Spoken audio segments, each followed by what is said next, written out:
In a joint interview after the choice was announced, Tarana Burke, who created the Me Too mantra years ago, and actress Alyssa Milano, who helped promote it more recently, focused on what was still left to do. "I've been saying from the beginning that it's not just a moment, it's a movement," Burke said. "I think now the work really begins. The hashtag is a declaration. But now we're poised to really stand up and do the work." Milano agreed, laying out her aspirations for the movement. "I want companies to take on a code of conduct. I want companies to hire more women. I want to teach our children better," she said.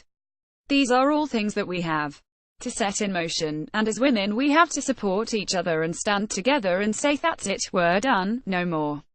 It is a testament to the size of the movement that the set of Today itself, where the announcement was made, had recently been the site of such a reckoning. Matt Lauer, one of NBC's most well-known personalities for decades, was fired last week after an allegation of sexual harassment from a subordinate.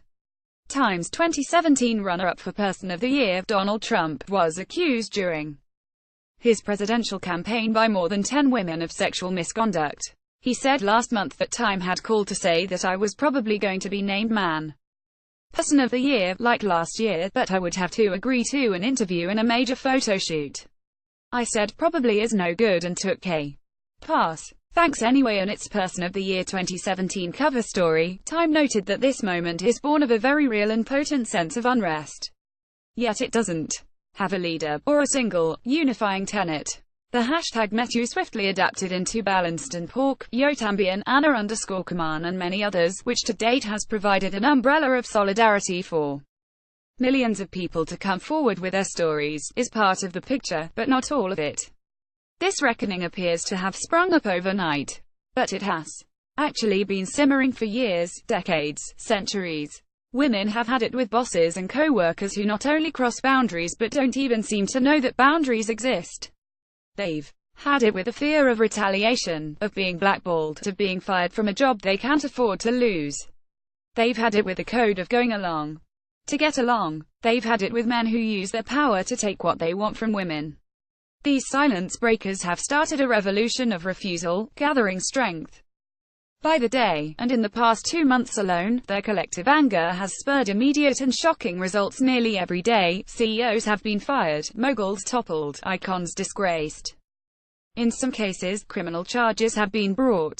Emboldened by Judd, Rose McGowan and a host of other prominent accusers, women everywhere have begun to speak out about the inappropriate, abusive and in some cases illegal behavior they've faced. When multiple harassment claims bring down a charmer like former Today Show host Matt Lauer, women who thought they had no recourse see a new, wide-open door. When a movie star says MeToo, it becomes easier to believe the cuckoo's been quietly enduring for years.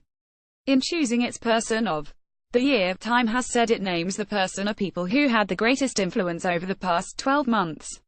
In 2015, Time chose German Chancellor Angela Merkel. In 2014, it was the Ebola fighters, and in 2013, Pope Francis, the People's Pope. Last year's choice was President Trump.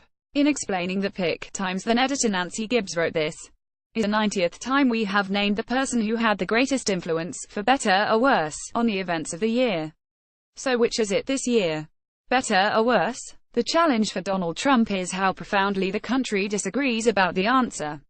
New York Times, Washington Post. Sign up for our daily wrap of the news you need to start your day.